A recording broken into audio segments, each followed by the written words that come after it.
Que eu veja as crises, as dificuldades e o trabalho, até mesmo o árduo, como úteis ao meu progresso.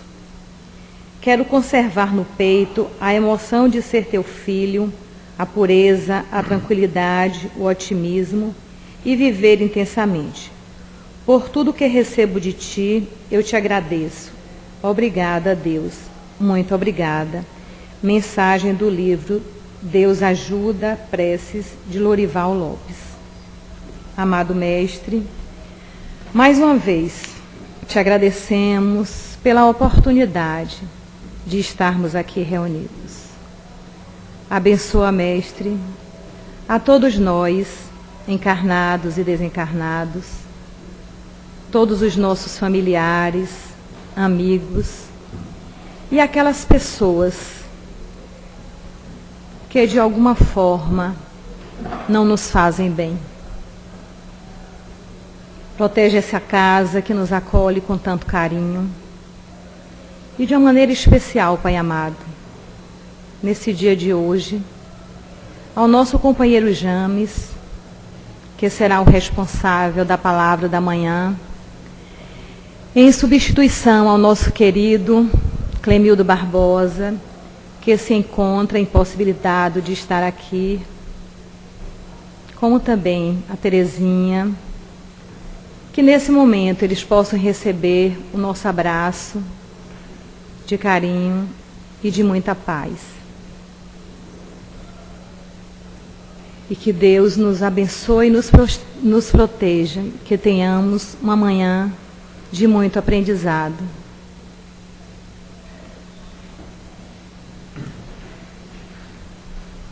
Bem, nós queremos dar um bom dia também aos nossos internautas que estão conosco nesta manhã. E esse mês, como é mês de maio, né? Mês de Maria, mês das mães, o nosso tema são laços de família, em torno da família. E nesta manhã, como acabei de dizer, e vocês sempre olham, hoje é o dia de Clemildo, e ele está adoentado. James vai falar para a gente a missão espiritual das mães. E ele antes vai fazer um convite a todos nós, e antes que ele faça o convite dele, nós temos, eu não sei se vocês observaram, quando subiram as escadas, alguns trabalhos manuais, não é? Então, esses trabalhos são feitos aqui pelas pessoas que estão aqui pelo setor assistencial. Então, no final da doutrinária, se vocês quiserem passar lá para dar uma olhada, para comprar alguma coisa, até uma lembrança, ficaremos bastante agradecidos. Até em olhar e verificar como é a coisa, até para informar as outras pessoas, né, que às vezes a gente quer alguma coisa e a gente não sabe. Então, no final da doutrinária, o pessoal vai estar lá. Tá bom? Para James, as nossas melhores vibrações.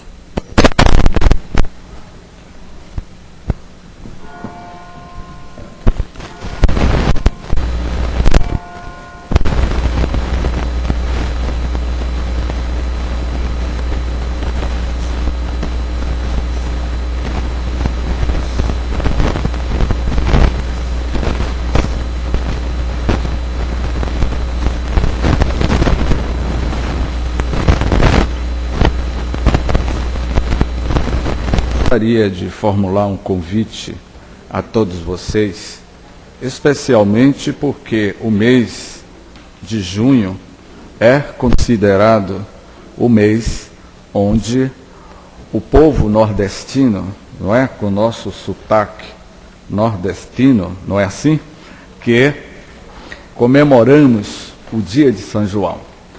E a Federação Espírita do Estado da Bahia, tanto esta sede da Casa de Pititinga, que já funciona aqui há exatamente 91 anos, vai completar este ano, em dezembro, 25 de dezembro, 91 anos, e mais a sede da Federação Espírita do Estado da Bahia, lá no Shopping Iguatemir. E a Federação não poderia, como ela é uma instituição sem fins lucrativos, necessitamos de levantarmos recursos financeiros para manter toda esta obra. E como São João é um evento festivo, e como todo bom espírita, também gostamos de dançar um forrozinho pé de serra. Então, o meu marketing aqui, antes da palestra, é que todos vocês estão convidados a participarem do forró da amizade, não é? Que acontecerá no dia 3 de junho, às 17 horas. 3 de junho, das 17 às 22 horas, às 24 horas, não é? No Clube 2004, no Jardim Armação. Criança até 12 anos não paga. Que legal, não é?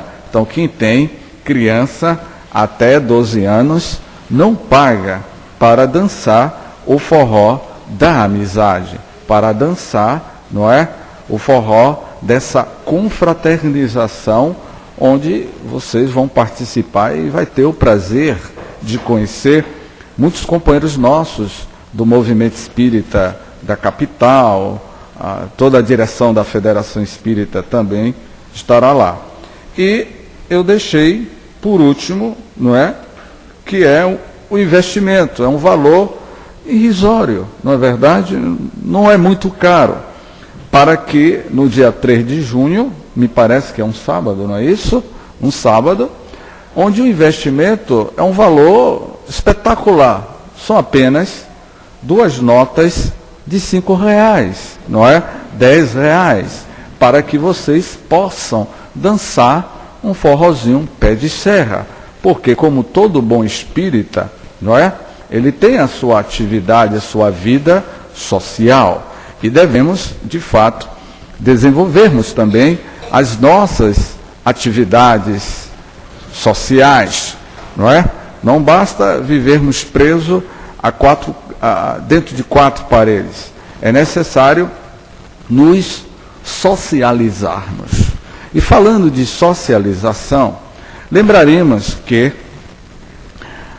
a proposta da nossa fala a todos vocês na manhã de hoje e aos nossos caros internautas é que o mês de maio se comemora o Dia das Mães.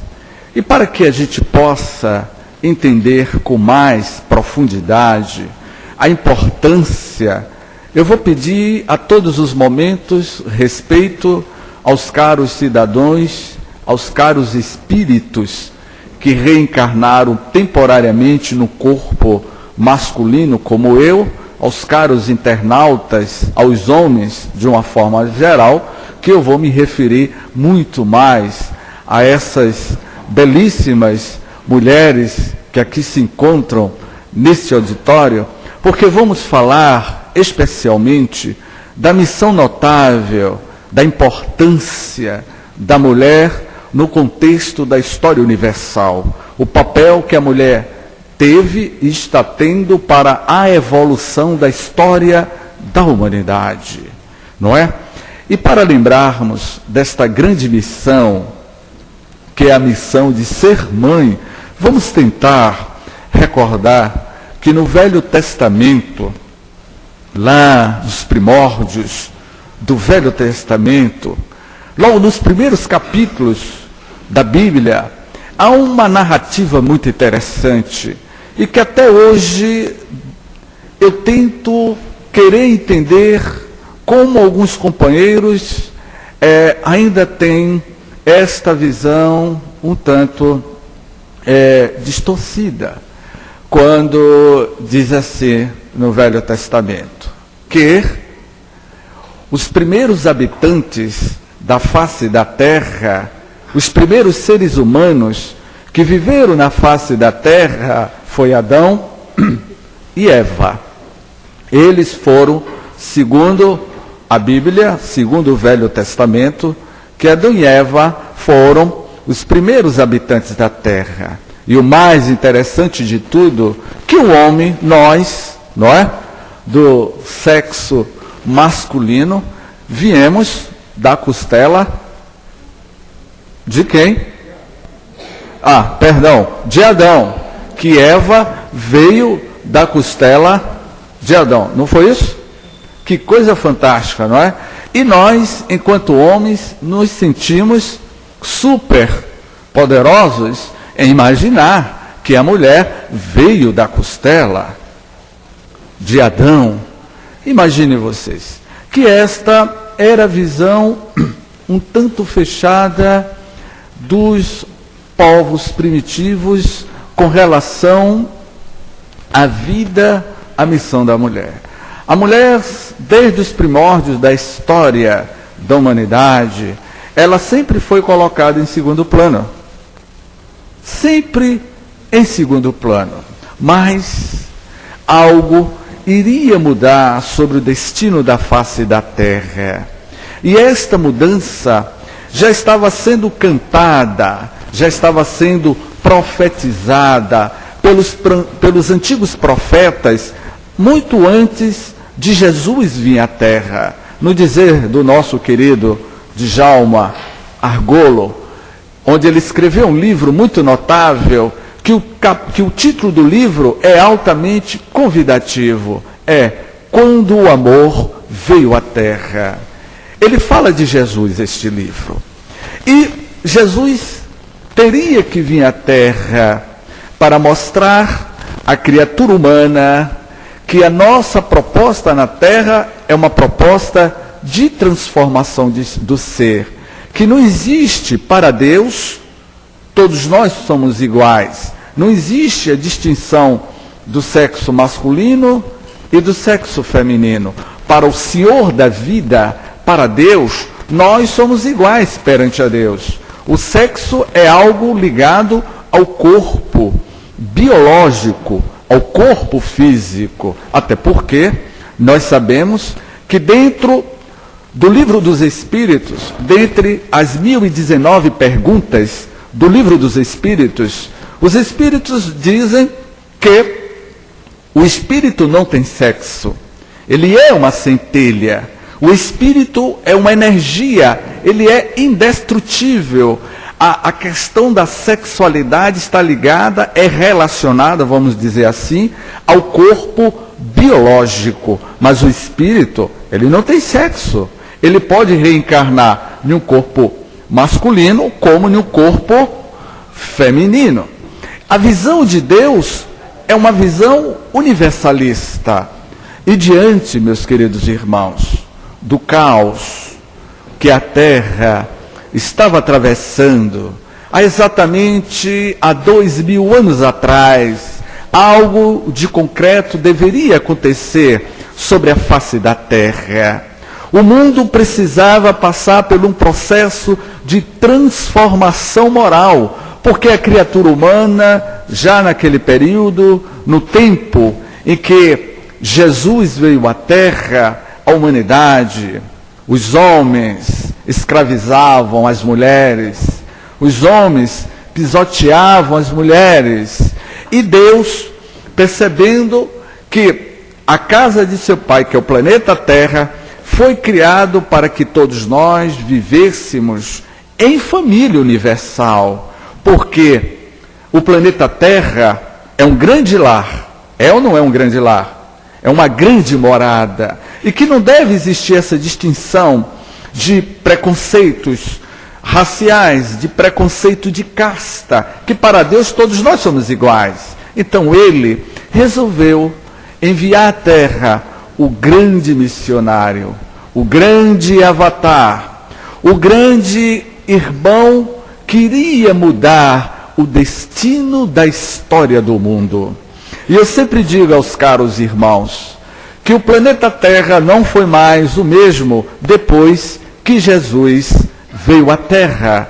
Depois que Jesus pisou sobre o cenário terrestre, o mundo mudou, a concepção de vida mudou, a concepção da realidade da morte, da vida e da morte mudou, porque ele veio trazer novos paradigmas para a humanidade.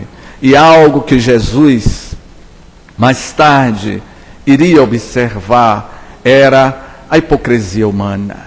Mas tudo começou de alguém. Este Espírito perfeito que aqui esteve sobre a face da terra, teria sob a sua proteção alguém que iria lhe dar e queria lhe ensinar os seus primeiros passos. Imaginemos, queridos irmãos, que Jesus, um espírito altamente evoluído, iria reencarnar na terra. Lembre-se de que em um certo período, na vida daquela jovem, que segundo alguns estudiosos, dizem que Maria, quando deu à luz a esta criança, ao menino Jesus, Maria era muito jovem, ela aproximava na faixa etária de 19 a 20 anos de idade. Ela era muito jovem, segundo os estudiosos. E que José era muito mais velho do que ela. E que Maria receberia a visita de uma entidade espiritual esta que cada um de nós possuímos, que é o nosso anjo da guarda, espírito protetor. Todos nós possuímos um espírito protetor que nos inspira, que nos orienta, que nos diz qual é o destino que devemos trilhar sobre a face da terra, porque é ele, esse anjo da guarda, ou esses anjos da guarda, que nos acompanha. E Maria certamente teve a visita deste anjo de luz, cujo nome é conhecido pelo anjo Gabriel, e que lhe aparece e lhe diz que ela iria receber a missão da maternidade, e que no seu ventre ela receberia aquele que foi o enviado do Pai, que iria trazer luz para a humanidade. Ela receberia no seu ventre materno nada mais e nada menos do que o Espírito mais perfeito que por aqui passou sobre a face da terra. Ela receberia, durante seus 9 meses de maternidade, o menino Jesus. Não vamos entrar aqui em detalhes da questão da concepção do nascimento do menino Jesus, mas vamos falar aqui da importância desses primeiros momentos da maternidade de Maria de Nazaré, quando ela, durante o período de 9 meses de gestação. E eu fico imaginando, meus queridos irmãos, eu ouvi muito isso da minha esposa, que quando teve o meu filho, dos enjoos que ela sentia. Porque eu vejo aqui várias mulheres e senhoras, e que certamente já deu à luz a uma criança, e sabe do que eu estou falando. Não é isso que acontece? Os enjoos, não é? As pernas ficam mais inchadas, não é isso que acontece? Não é verdade? Não é? Eu estou vendo milhares de mães aqui, vocês concordam comigo? Não é isso que acontece? Então, imagine, o seio cresce, não é? Para que haja leite, é uma coisa extraordinária. Eu acho que a mulher vamos dizer assim, é a mais pura expressão do amor de Deus sobre a face da terra, com respeito aos homens, não é? Mas a mulher, ela é fantástica, porque ela tem toda uma estrutura biológica para receber no seu ventre um ser, porque todos nós saímos do ventre de uma mãe. E Maria não foi diferente. Certamente, eu imagino que Jesus, o menino Jesus, quando nasceu, ele começou a ter as suas primeiras necessidades. Quando a criança nasce, que vem ao mundo, qual é o sinal que a criança faz? Ele chora. A criança, quando chora, quando o bebê chora, ele não chora porque está precisando de algo, não é verdade, de se amamentar, é a forma que ele tem de dizer: mãe, eu estou precisando me amamentar. E eu acredito, isso são deduções nossas, que Jesus, ele teve um momento onde Maria amamentou ele. Ele teve as necessidades básicas de uma criancinha como outra, porque mais tarde, aos 33 anos de idade, Jesus iria dizer, 33 anos depois do seu nascimento, ele mesmo iria dizer: eu não vim derrogar a lei de Deus. Ele não viria contrariar a lei de Deus. E ele passou por aquele processo da maternidade, dos primeiros momentos de infância na casa de seus pais, Maria e José. E aquele lar teve uma importância capital para a formação da personalidade daquele espírito. Imagine vocês, meus queridos irmãos, que hoje, em pleno século XXI, nós consideramos que há crianças que são tidas como superdotados. Crianças que nascem, que têm uma inteligência extraordinária e que os próprios pais não sabem lidar com a inteligência. Imagine vocês, uma criança de 3 anos de idade falando 4 idiomas, não é? Falando francês, inglês, espanhol e o arameu. Qual seria a reação de vocês enquanto pai?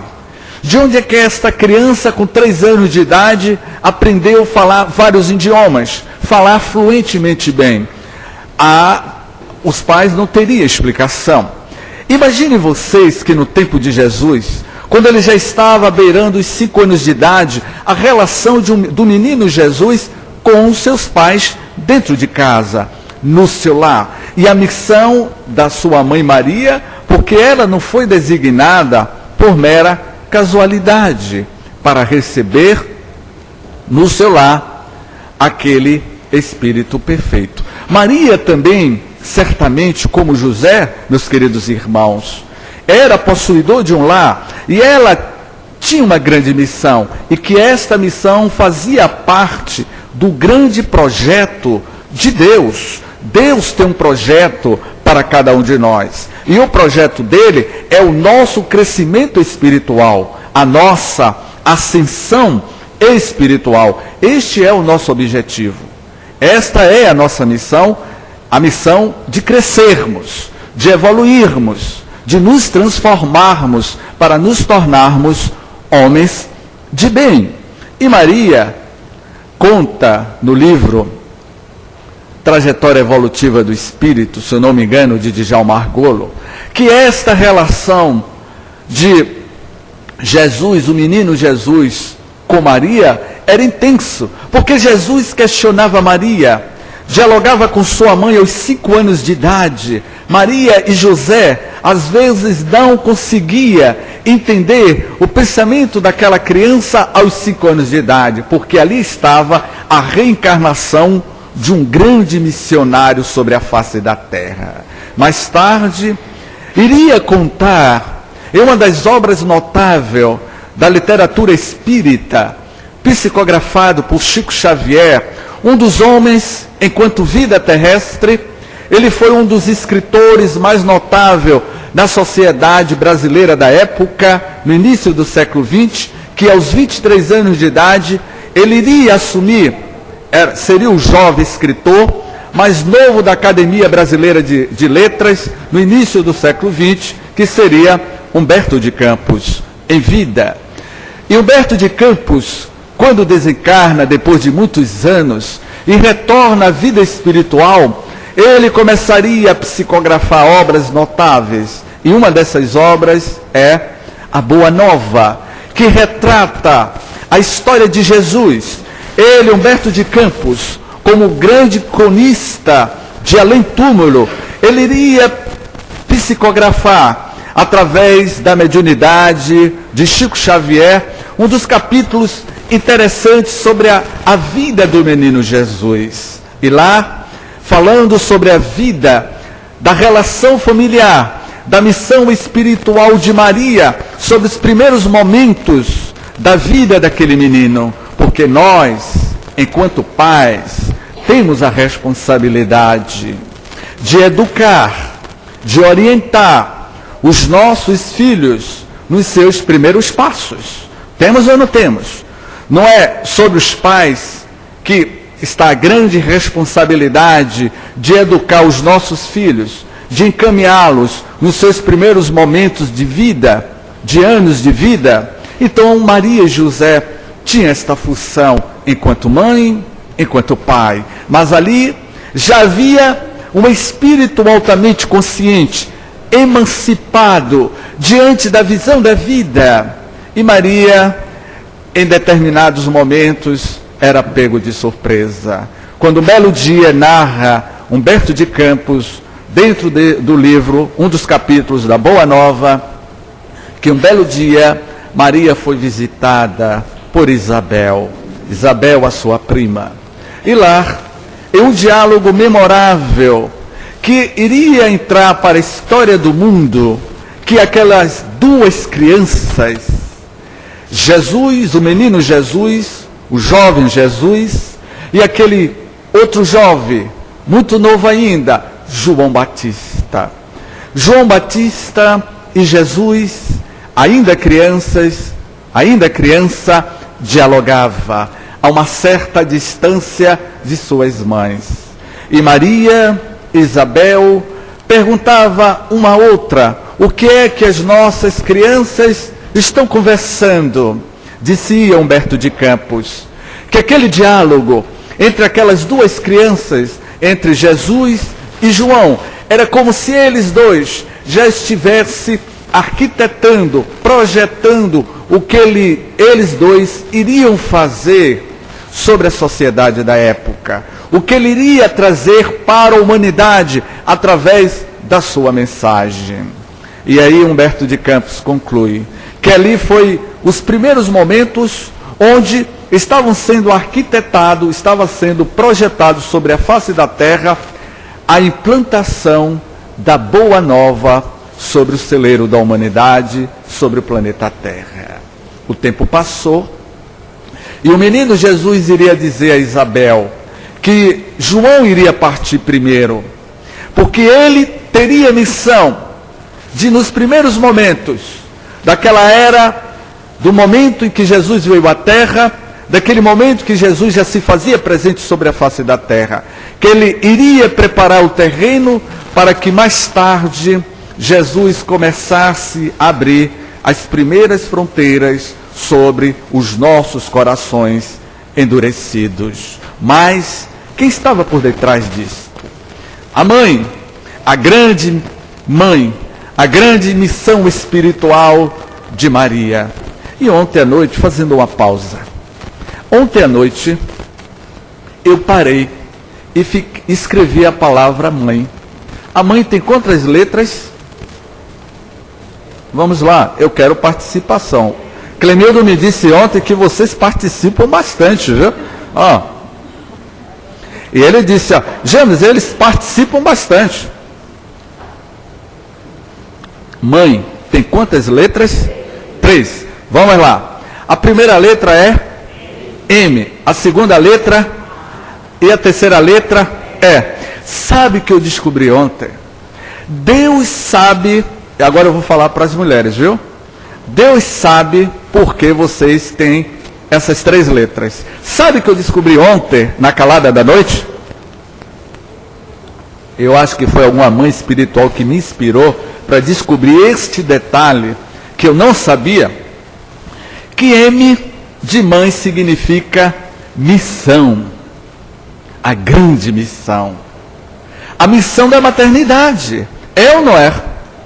A letra A, a missão, a letra A, amor, e a letra E, educação, missão, amor e educação. Isto sintetiza a missão da mãe na terra. E Maria, a mãe Maria, ela tinha esta missão, não é verdade? Ela tinha esse amor, porque todos nós necessitamos do amor da mãe. Eu vou contar fábulas, que eu adoro contar fábulas, história desta missão espiritual sobre a face da terra. E a educação, a mãe tem missão, ela tem uma missão de proteger o seu filho, ela tem de dar amor e ela tem a função de educar. Então mãe, tirando o tio do A, educação. Missão, amor e educação. Aprenderam esta? Que maravilha! Então a responsabilidade é de todos vocês. E o pai, P-A-I.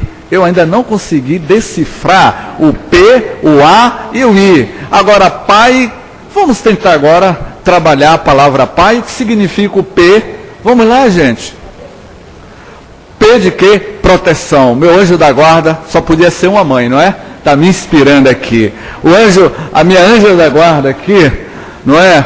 Só pode ser uma mãe. Disse assim, o P do pai é proteção. E o A é o quê, minha irmã? Amor. E o I? Eu vi aí. Inspiração? Vamos lá. Inspiração. A minha mãe espiritual aqui disse que pode ser inspiração.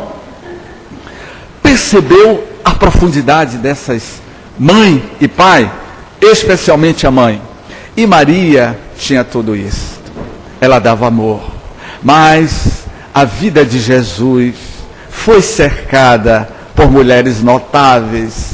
E que essas mulheres mudaram de vida, como Maria de Magdala. Como aquela mulher, eu não sei se eu já contei a história dela, desta mãe, que teve uma grande missão espiritual no tempo de Jesus, e teria futuramente, no transcorrer dos 2000 anos, ela se tornaria uma grande mãe espiritual para todos nós. Esta mulher, vivendo no tempo de Jesus, em uma das suas pregações, receberia na casa de Pedro aquela mulher que era casada com o intendente do governo de César. Eu estou falando de Joana de Cusa, aquela mulher notável que vivia os conflitos íntimos, conflitos interiores que as mulheres do século XXI vivem. Naquela época não existia um divã, não existia psicólogos para atender a depressão, os conflitos emocionais que Joana de Cusa estava vivendo naquela época. Porque ela estava vivendo o conflito. Qual era o conflito de Joana de Cusa? O seu marido era poderoso, era um homem do governo de César, e como tal, não permitia que Joana de Cusa participasse das preleções, das oratórias do Rabi da Galileia. Ele não permitia, e ela vivia neste conflito íntimo, até que um belo dia, meus queridos irmãos, ela foi se confidenciar com Jesus. Ela procurou o mestre Galileu, e acredito que Jesus foi e é o maior psicólogo da história do mundo, porque ele entendia a problemática humana. Porque quando Jesus falava, ele falava para a alma, ele falava de alma para alma. Por isso que ele conseguia atingir a parte mais íntima do ser, porque ele falava para a alma do ser. Ele não falava na superficialidade, ele falava com amor. E naquele exato momento, aquela mãe angustiada procurou o Rabi da Galileia. E nesta procura, para se desabafar intimamente, ela disse que ela vivia os conflitos emocionais e problemáticos com seu marido daquela época. E Jesus, meus queridos irmãos, meus queridos internautas, iria dizer uma frase que iria mudar a história daquela mulher notável no tempo de Jesus. Depois dela se desabafar, Jesus iria sintetizar com uma única frase, e que esta frase ela levaria no transcorrer da história do mundo, no transcorrer da evolução espiritual do ser, até os nossos dias atuais, quando ele disse: ser fiel a Deus, minha filha, acima de todas as coisas. Ser fiel a Deus em todos os momentos da tua vida. E esta palavra simbolizou para Joana de Cusa um fortalecimento da sua maternidade, da sua missão espiritual na terra, de ter uma família, de levar avante a sua maternidade. Tempo depois, este homem, intendente de César, desencarna em situação lamentável. Ele perde toda a sua fortuna.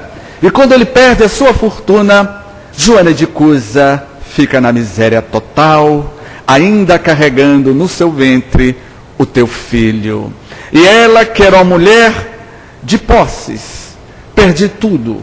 E nesse perder tudo, ela aí se debruçou mais do que nunca em cima das palavras de Jesus, que era um rastro de luz para o coração daquelas criaturas sedentas de amor e de carinho. E ela vivenciou o Evangelho de Jesus até os últimos momentos da tua vida terrestre. Iremos encontrá-la no ano 68, beirando 66 anos de idade mais ou menos. E lá iremos encontrar ela no Coliseu, onde ela é amarrada em pleno Coliseu, e ao seu lado um jovem também amarrado. E ambos seriam queimados vivos diante do Coliseu romano, diante da sociedade romana da época. O calendário terrestre registrava o ano de 68. Jesus já tinha retornado ao mundo dos espíritos, à pátria espiritual, e deixou sobre a face da terra, especialmente no coração daquela mulher que se tornaria a mulher notável da época, Joana de Cusa, pela sua fidelidade a Deus. E naquele exato momento, onde ela estava amarrada, naquele tronco, onde seria queimada viva, e ao teu lado, meus queridos irmãos internautas, estava um jovem, também amarrado para ser queimado vivo. E aí, o jovem olhou para ela e disse essa frase, que eu acredito que qualquer coração de mãe jamais suportaria. Essas palavras que aquele jovem iria dizer: mãe, não vês que nós fomos vencidos? Mãe, abjura, mãe. Era o filho de Joana de Cusa, que no ato de desespero pedia a sua mãe: mãe, abjure quanto é tempo, não vês que nós perdemos? E a mãe, Joana de Cusa, olhava no semblante do seu filho aquele desespero total. Qual a mãe que não se sente sensibilizada com o pedido deste? E naquele exato momento, ela iria dizer: meu filho, confiemos em Deus, em Jesus. Não vê que Jesus soube suportar a sua cruz?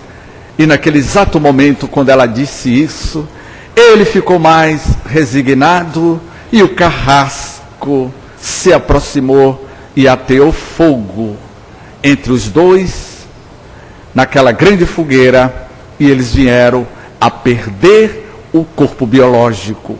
Perdeu o corpo físico, mas a individualidade, o ser daquela mulher notável retornou ao mundo espiritual, conforme eu falei inicialmente, que o espírito é indestrutível, que o corpo biológico nada mais é do que uma vestimenta transitória para o espírito estagiar sobre a face da terra, que nós estamos passando por um estágio, e que este estágio retornamos à vida espiritual, e depois retornamos mais uma vez à terra, para irmos burilando as nossas imperfeições. Mais tarde, segundo Divaldo, segundo ele diz, que Joana de Cusa poderia ter sido a irmã Clara. Mais tarde, iremos encontrar aquela mulher notável, vivendo no México, por volta do ano de 1600 e pouco, como Sor Juana de la Cruz. Agora, uma missionária, e que esta missionária aprendeu vários dialetos, aprendeu vários idiomas, e começou, no México, a desenvolver um trabalho notável de catequese, de amar os seus semelhantes. Ela agora não assumiria mais a maternidade, mas teria a missão de amar aquelas crianças desfavorecidas do México. Ela iria amar aquelas pessoas que iriam se aproximar dela. Ela se tornaria uma mártir do México da época, porque houve naquela época uma doença que assolou o México, e ela veio a desencarnar ainda muito jovem. Mas, como cada um de nós que aqui nos encontramos neste auditório, somos espíritos imortais, reencarnaremos várias vezes, seja necessário, para impulsionarmos o progresso moral da humanidade, a relação familiar, e este espírito que vinha transcorrendo os milênios do mundo, iria mais uma vez reencarnar a Terra com a grande missão, agora na nossa capital baiana, em Salvador. E que todos vocês, na história da Bahia, na independência do dia 2 de julho, ela iria entrar para a história brasileira como aquela mulher que abriu os braços, se eu não me engano, com os portugueses, os soldados portugueses, querendo invadir o convento da Lapa, este convento que nós conhecemos, o convento da Lapa, e ela de braços abertos, a Joana Angélica, de braços abertos, iria dizer: vocês só entram aqui se passar por cima do meu cadáver. E aí os soldados não pensaram duas vezes e aplicaram a bainha sobre o peito de Joana Angélica. Joana Angélica seria e é a Joana de Cusa que dialogou com o mestre Galileu. Joana Angélica seria Soró Juana de la Cruz, aquela que viveu no México e que dialogava, se eu não me engano, com o padre Antônio Vieira. E ela se tornaria a mãe espiritual, a mentora espiritual mais tarde, que vocês conheceriam agora, com o nome de Joana de Ângeles, a mentora espiritual de Divaldo Franco. Vejamos, meus irmãos, que trajetória brilhante, a missão da mãe sobre a face da terra. E lembremos também que João Evangelista, esses grandes missionários sobre a face da terra, sempre teve por detrás deles uma grande mãe. Naquele adágio popular, agora falando em uma linguagem bem popular, que diz mais ou menos assim, que por detrás de um grande homem, vamos lá, existe uma grande mulher. Isso é um adágio popular, não é? E eu diria diferente, do lado, em vez de atrás, eu diria melhor, ao lado de um grande homem existe uma grande mulher. Que a mulher não é para andar atrás, mas ao lado do maridão, é isso? De braços dados, porque aquela jura que nós fazemos na Igreja Católica Apostólica Romana, e eu passei por essa experiência porque a minha esposa era católica, e como católica, ela queria casar na Igreja Católica, eu tive que tomar o curso, não é, para o casamento, eu tive que seguir os preceitos da igreja, e naquele exato momento que o padre pergunta, aquela palavra célebre, na saúde e na doença.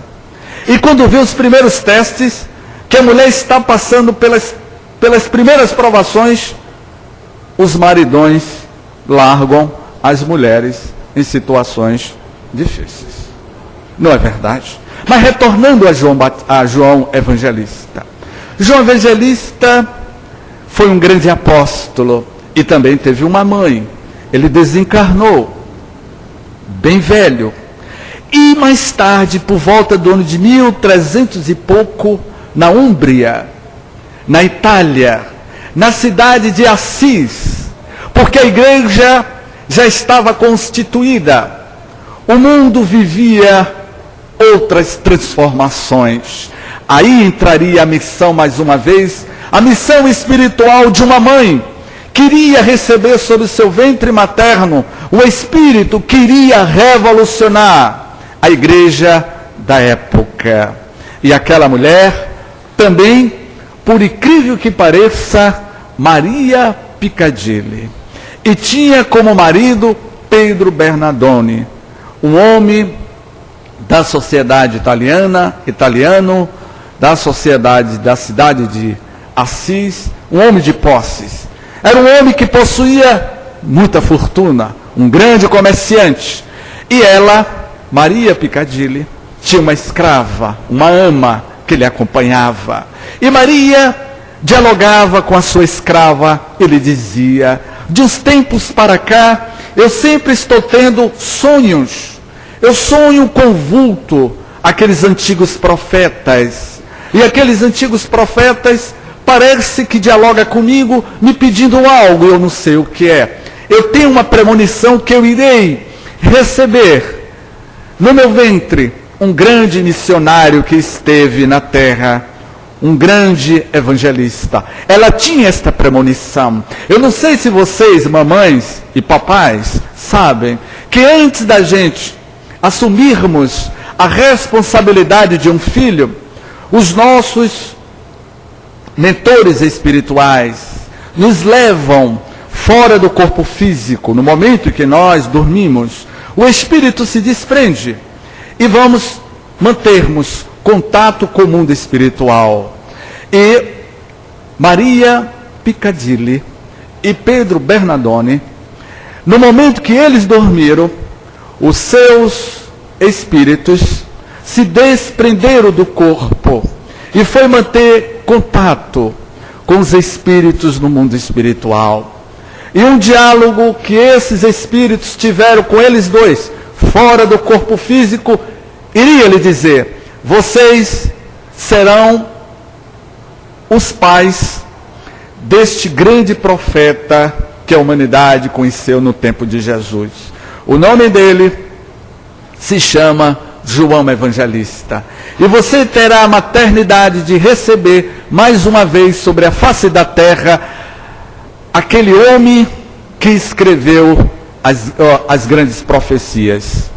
E Maria Piccadilly e Pedro Bernardone, quando retornam do seu sono profundo, daquele sono que para eles foi uma realidade incontestável, da comunicabilidade do espírito no mundo espiritual. E mais tarde, Maria Piccadilly receberia no seu lar aquela criança que ela iria chamar de Francisco de Assis. E que também passou pelos primeiros processos de afabilidade, de doçura. E toda mãe, meus queridos irmãos, tem que ter aquela palavra que Jesus iria dizer nas suas bem-aventuranças: resignação. Vocês não têm resignação com seus filhos? Paciência? Pelo olhar de vocês, vocês são muito pacientes com seus filhos. Não são? Muito. Pelo olhar, eu vi uma senhora ali que eu nem vou olhar para ela, que eu vi ela dizendo: eu tive muita paciência com meu filho. Que diga James, que está falando para vocês. Esse James não foi fácil quando eu era filho. E minha mãe hoje, aos 66 anos de idade, diz: James, você me deixou de cabelo branco. Por isso que você hoje é careca, porque você me deu muito trabalho.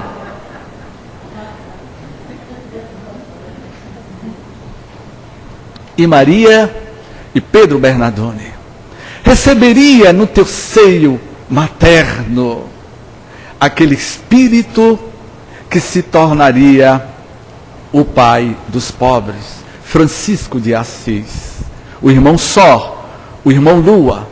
Aquele espírito notável queria dialogar com a natureza, queria sentir a sinfonia da vida dentro dele, porque ele era a pura expressão do amor de Deus, expressado através da natureza. E aí, meus queridos irmãos, começamos a perceber que essas almas notáveis tiveram sob a sua égide uma família, e que quando nós não estamos na terra, a mãe, quando não está na terra, ela está no mundo espiritual. Que os nossos laços de consanguinidade, que os nossos laços espirituais, os laços consanguíneos, ele pode se desfazer, mas os laços espirituais, este eterno, e aquela mulher que foi mãe na terra, continuará sendo mãe no mundo espiritual.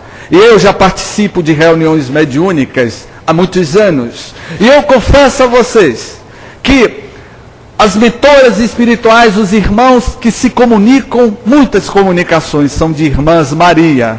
Já observaram? Irmã Maria, irmã Josefina, irmã Sheila, mas nunca o irmão James se comunicou numa reunião mediúnica. Nunca. Sempre uma mãe. E falando de mãe, teríamos mais tarde uma das experiências notáveis, também através da psicografia de Chico Xavier, que ele iria psicografar um livro cujo título do livro é Libertação. E lá no livro Libertação tem um capítulo notável que fala da mãe espiritual no mundo dos espíritos, que é mãe, aquela que é mãe na terra, também será mãe no mundo espiritual. E narra André Luiz, através da psicografia de Chico, que nas regiões de sofrimento, as regiões umbralinas, as regiões aonde é povoado por espíritos ignorantes, espíritos esses que viveram na terra conosco e que retornaram à vida espiritual, levando os seus egoísmos, a sua prepotência, a sua arrogância, enfim, as mazelas da humanidade terrestre é transferida para essas regiões dos astrais inferiores. E narra André Luiz, neste capítulo, algo notável da missão de uma mãe. E André Luiz conta em equipe, ele, André Luiz, com a equipe espiritual, iria descer as regiões sombrias do mundo inferior para resgatar uma entidade espiritual. Entidade espiritual esta que tinha o nome de Gregório. Era um espírito que já vivia nas regiões inferiores há mais de 1000 anos na cronologia terrestre. Este Gregório era uma entidade das trevas, um espírito milenar, um espírito que tinha uma equipe, uma legião de entidade das trevas que tinha como objetivo atrapalhar o progresso moral da humanidade. O Gregório, este agente das trevas, ele tinha sob a sua égide uma pleide de espíritos trevosos, e que esses espíritos tinham a missão de prejudicar, de obsediar a humanidade, em todos os sentidos falando. E o Gregório vivia nesta situação no mundo inferior 1000 anos, mas algo teria que ser feito. A justiça de Deus é perfeita, como é perfeita também a justiça do Pai. E ele, Deus, leva a luz onde há as trevas, até que um belo dia, esta equipe que se desprendeu, se eu não me engano, da colônia Nosso Lar, um posto avançado no mundo espiritual, uma cidade no plano espiritual, iria para esta região de sofrimento. E o primeiro diálogo que André Luiz, se eu não me engano, Alexandre, uma equipe, teve com Gregório, de tentar dialogar com essa entidade das trevas, de mudar o seu comportamento, mas eles não conseguiram. De jeito maneira, André Luiz e a equipe tentou dialogar com Gregório, mas não conseguiu. Até que, se eu não me engano, Alexandre, porque eu li esse livro tem muitos anos, ele iria dizer: vamos designar alguém que irá mudar o coração endurecido desta alma há 1000 anos. 1000 anos na ignorância, na maldade. Só alguém é capaz de quebrar o gelo do coração de uma entidade espiritual endurecida. E esta entidade é Irmã Matilde. Vamos designar a Irmã Matilde. E André Luiz pergunta: quem é a Irmã Matilde? E Alexandre lhe diz: é a mãe de Gregório.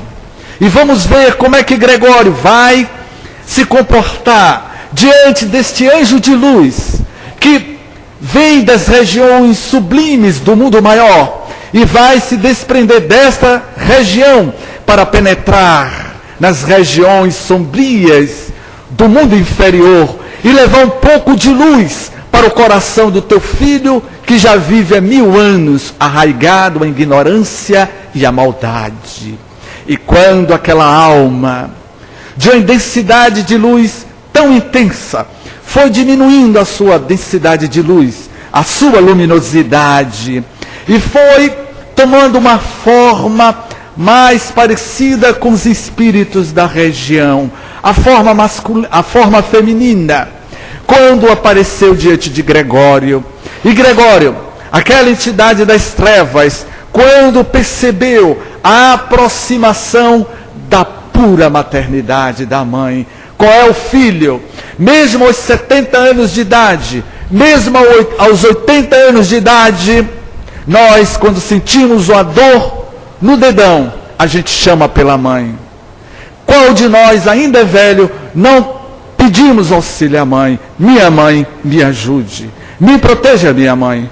E nós, por mais velhos que sejamos, somos considerados ainda filhinho de nossas mães. E naquele exato momento, aquela alma generosa se aproximou de Gregório, iria lhe dizer: meu filho, o que é que você está fazendo? Gregório não suportou a emanação de luz, de amor, de ternura que se desprendia daquela alma, daquele espírito que era pura luz, a mãe Matilde.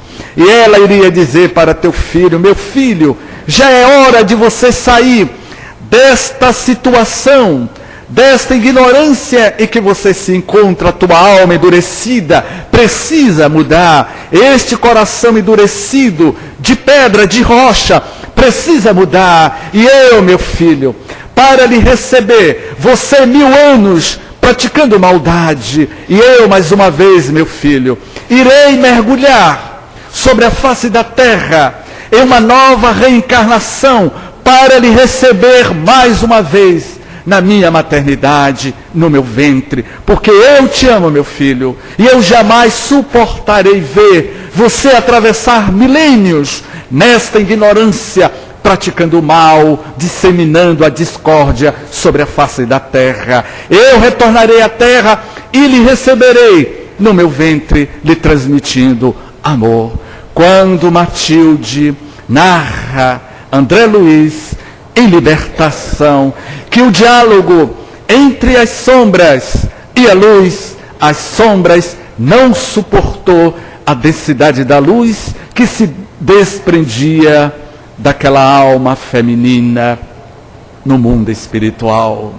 E André Luiz diz: só ela foi capaz de mudar o coração daquele homem, daquela alma, daquele espírito envergado à ignorância. Assim é, minhas queridas irmãs, a missão da mulher na terra. O dia das mães se aproxima. Falta apenas uma semana. O segundo domingo do mês de maio é comemorado ao Dia das Mães. E muitos de nós não conhecemos a verdadeira finalidade do Dia das Mães. Seria outra mulher para concluir a nossa fala nesse segundo domingo do mês de maio. Em 1905, exatamente para a semana de hoje a 8, estará completando 101 anos de que aquela mulher entraria para a história da humanidade. Inclusive Getúlio Vargas iria participar desta mudança na sociedade brasileira de 1932. Foi quando aquela mulher foi visitada por um repórter. O ano era 1905. E o repórter procurou aquela mulher por nome de Ana Jarvis. E o repórter lhe dizia: você não se sente feliz como sendo a criadora do Dia das Mães? O repórter, na cidade de Filadélfia, nos Estados Unidos, iria perguntar a Ana Jarvis: você não está feliz por ser a criadora do Dia das Mães? E ela, sentada no seu banco, já com 60 anos de idade, iria dizer esta frase: lamento em ter criado o Dia das Mães. A Ana Jarvis se desabafou para aquele repórter, dizendo que lamentava em ter criado o Dia das Mães e que não era nada daquilo que a sociedade estava fazendo. E ela aí começou a contar a sua história. Meus queridos irmãos, minhas queridas irmãs, meus queridos internautas, quando ela começou a dizer: eu amava minha mãe Quando minha mãe desencarnou em 1905, era o segundo domingo do mês de maio, a desencarnação da senhora Jarves, a mãe de Ana Jarves. Ana Jarves só tinha sua mãe e a sua irmã mais nova, que era cega. Ela possuía certos bens materiais. Quando a mãe desencarnou, ela tinha um sentimento de ternura tão profundo pela mãe, que ela disse: eu sempre amei a minha mãe, e a forma que eu amo a minha mãe era dar um símbolo que representasse o símbolo da paz universal, a ternura que deve existir entre os seus filhos para com suas mães. A única coisa que eu quero, que os filhos lembrem-se das suas mães vivas e das suas mães mortas, dando apenas um símbolo de um cravo branco, que significa ternura e a mãe para com as nossas mães queridas da terra. E Ana Jarves começou naquele período a conversar com o vereador da cidade da Filadélfia, e ele instituiu que daquele dia em diante, em Filadélfia, o segundo domingo de maio, que era a data da desencarnação da mãe de Ana Jarves, deveria ser conhecido de todos, que naquela data os filhos deveriam lembrar de suas mães, dando apenas um cravo branco como símbolo da compaixão e do amor, e mais nada do que isso. Só que Ana Jarves não queria apenas Filadélfia, as mães de Filadélfia se beneficiasse. Ela foi ao governador do estado, e o governador, como filho, ficou sensibilizado. E ela conseguiu, através do governador, uma petição, e que esta petição chegou ao presidente dos Estados Unidos da época. E ele, o presidente dos Estados Unidos, iria instituir em todo o continente americano, da América do Norte, que o segundo domingo de maio seria consagrado ao Dia das Mães. Apenas um símbolo de um cravo branco que representasse a compaixão e o amor que o filho deve ter para com as suas mães. Mas Ana Jarves não se contentou. Neste período, a sua fortuna já estava totalmente lapidada.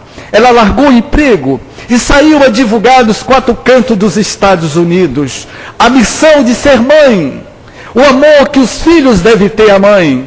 E ela não parou por aí.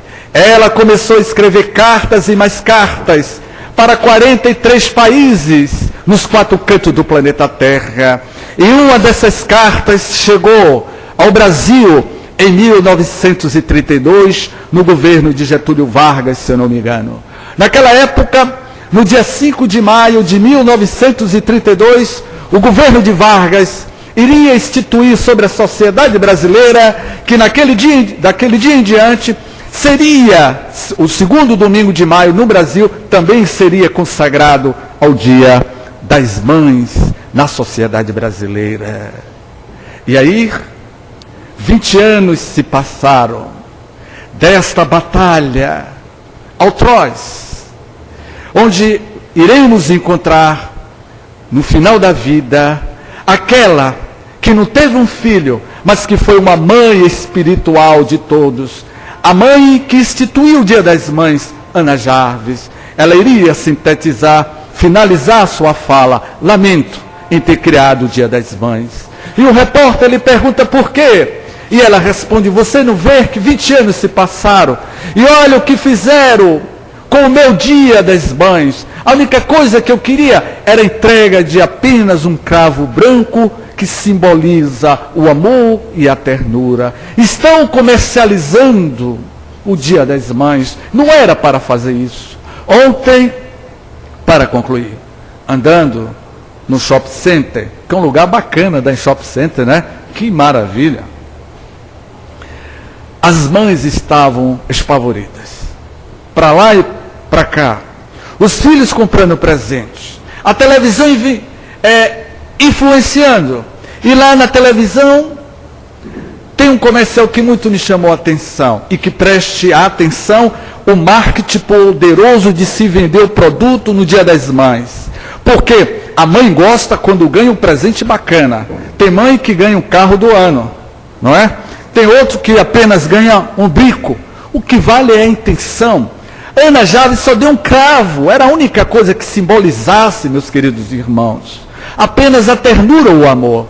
E na televisão está passando um comercial muito interessante, do Dia das Mães, que o marido dá os presentes, os 2 filhos pequenos, dão um presente à mãe, aqueles presentes bonitos, e a mãe sai.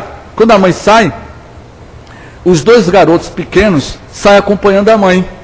Não é? E quando um cidadão olha para a mãe, um garoto desse tamanho, disfarçado, dá um murro num lugar que eu não vou falar onde foi, e o rapaz se atenta.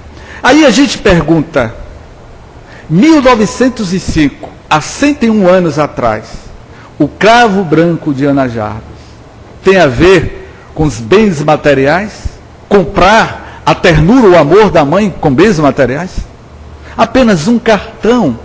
Uma palavra, o que a mãe quer, meus queridos irmãos, falando como filho mais velho, o que a mãe quer não é valor material, o que a mãe quer de seu filho é ternura, é amor, é respeito, é carinho, porque a maioria delas reclamam que quando o filho constitui família, muitos esquecem dela. O maior presente que poderemos dar nesta semana é o amor, é a ternura de filho para com as suas mães, porque ela é a grande missionária da face da terra. Sem ela, como poderíamos reencarnarmos e evoluirmos dentro da justiça de Deus? Deus sabe o que faz, e para nós evoluirmos na terra, é necessário passarmos, todos nós, pela maternidade da mãe, esta grande missionária que veio à terra para amar e também ser amada e respeitada acima de tudo. Amemo-nos uns aos outros como eu vos amei, dizia o Mestre Jesus. Amemos as nossas mães e os nossos pais como símbolo de Deus sobre a face da terra. Muita paz.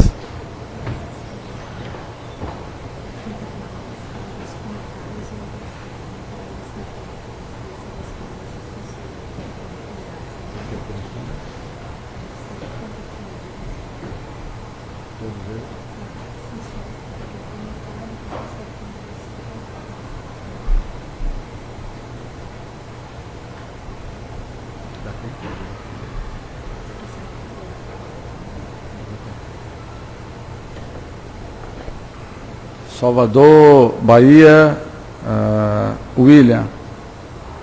Obrigado, James, pela ótima explanação de hoje. Melhoras para o nosso amigo Clemildo. O corpo de Jesus sendo gerado por Maria era realmente feito de carne e osso, ou seja, a matéria, ou era materializando uma substância diferente, já que ele ascendeu aos céus com o corpo. Eu preferia não responder porque é muito complexa essa resposta, mas Jesus iria dizer mais adiante, eu não vim derrogar a lei. Então ele passou pelos mesmos processos de uma maternidade. Jesus, de fato, teve um corpo físico, não é? Ele teve um corpo físico. Cidades e países presentes hoje na internet. Baltimore, Montevidéu, não é? No Uruguai, Rio de Janeiro, São Paulo, Ribeirão Preto, Brasília, Vitória, Belo Horizonte, Curitiba, as cidades Paraná, Minas, Espírito Santo, Distrito Federal. E tem um aqui, está Montevidéu, Uruguai. Os motivos de cumprimento do amor não é demasiado confuso neste exemplo de Joana de Cusa, entre o filho que não entendia o que estava acontecendo e Jesus? Ele diz aqui, o nosso Tenório, um abraço ao nosso amigo Tenório, lá de Montevidéu. Ele diz aqui, os motivos de cumprimento do amor não é demasiado confuso neste exemplo de Joana de Cusa, entre o filho que não entendia o que estava acontecendo e Jesus? Claro que eu não entrei aqui em detalhes, mas naquele momento, Humberto de Campos, neste livro, Boa Nova, narra que o seu filho, se eu não me engano, eu já tive aqui uma certa feita, uns 3 anos atrás, e eu falei sobre Joana de Cusa e alguém perguntou quem era o filho Joana de Cusa, eu sabia de quem se tratava. Não há registro, eu pessoalmente eu não sei, se vocês souberem de quem se trata. Mas naquele momento eu imagino que James, um exemplo, como é seu nome?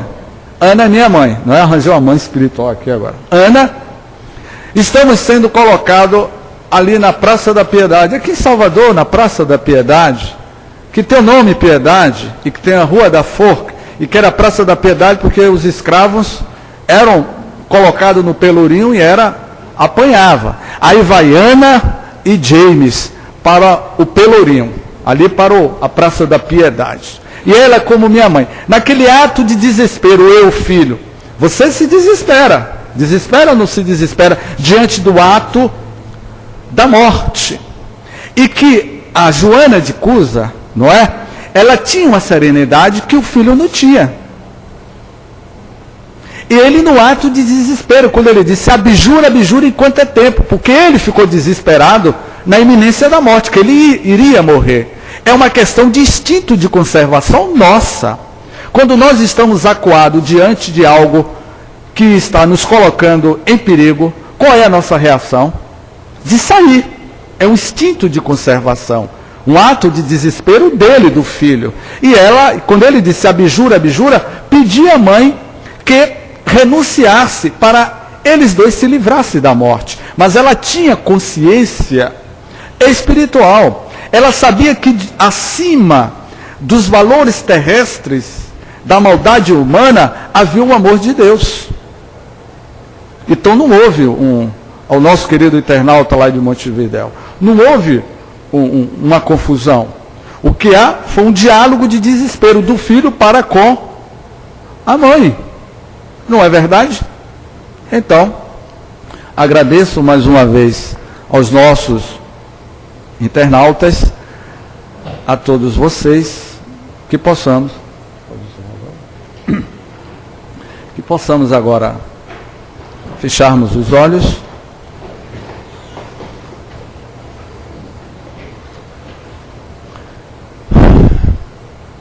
e agradecer a Jesus, a nossa mãe Maria Santíssima, mãe de Jesus, mãe das mães, tu que és o símbolo da mansidão, da ternura, derramai o teu amor sobre a face da terra. Mãe dos pobres, mãe de toda a humanidade, derramai o teu bem, derramai a tua luz de amor e de bondade sobre a face da terra. Mãe de Jesus, aquele meigo rabi da Galileia, que veio para o mundo nos ensinar a amar. Mestre dos mestres, derramai no dia de hoje o teu amor sobre a humanidade. Mãe de Jesus, que o teu amor, o teu fruto de luz e de bondade derrame sobre todos nós. Que o teu amor envolvam todas as mães da terra, trazendo paz espiritual para todas. Que Jesus e que a Mãe Maria Santíssima, que do mundo maior, derrame sobre todos nós a partícula da paz universal.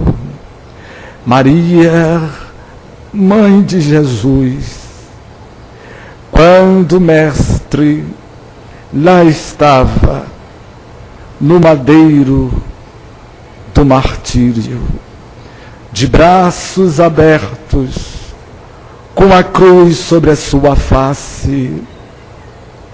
Iria dizer para a humanidade, iria olhar com teu olhar de benevolência, de ternura, de resignação, no madeiro da cruz.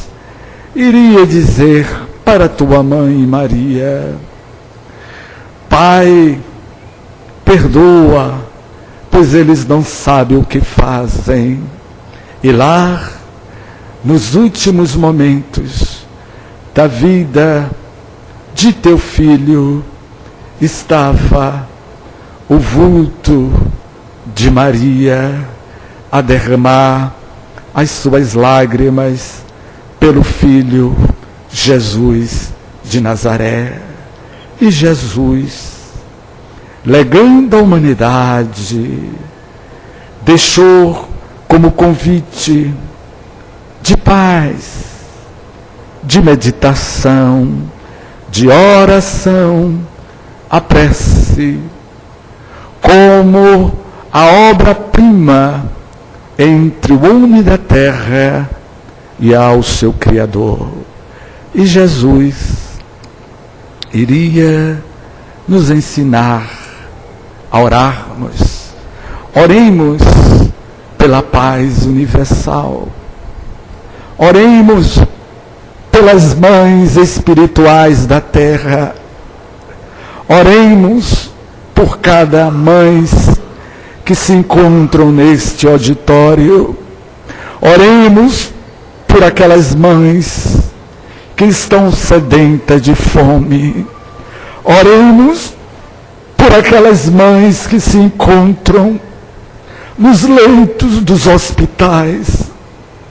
Oremos por aquelas mães que se encontram nos cárceres da vida.